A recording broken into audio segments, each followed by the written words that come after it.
surprise 16 Pro Max. Hari ni saya nak surprise abang saya, Anas, yang saya dah lama tak jumpa dengan dia kerana saya berada kat Indonesia. Tak jumpa dia dalam masa 5 bulan rasanya. Itu dia.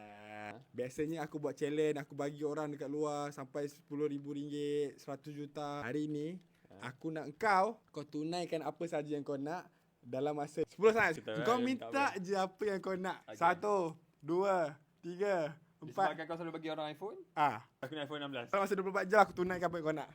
Sabar Sultan Malaysia, dia minta pula iPhone lagi. Aduh. Sudah sampai kat depan iPhone untuk abangku Anas. Sekarang ni kita pergi beli iPhone 16. Bismillah. Adik kau tu Sultan, kau tahu tu.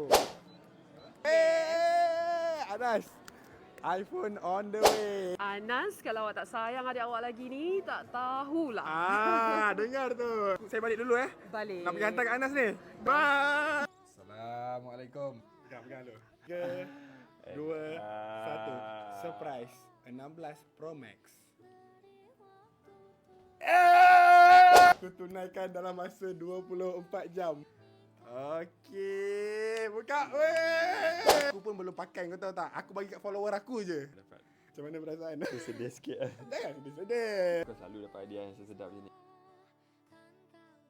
Awak nampak saya tengah buat live, terus masuk dan komen kenapa awak perlukan iPhone 16 ni. Di-share videonya. Cukup 10 juta followerku. Aku akan terus bagi untuk kalian di komentar. Bismillah.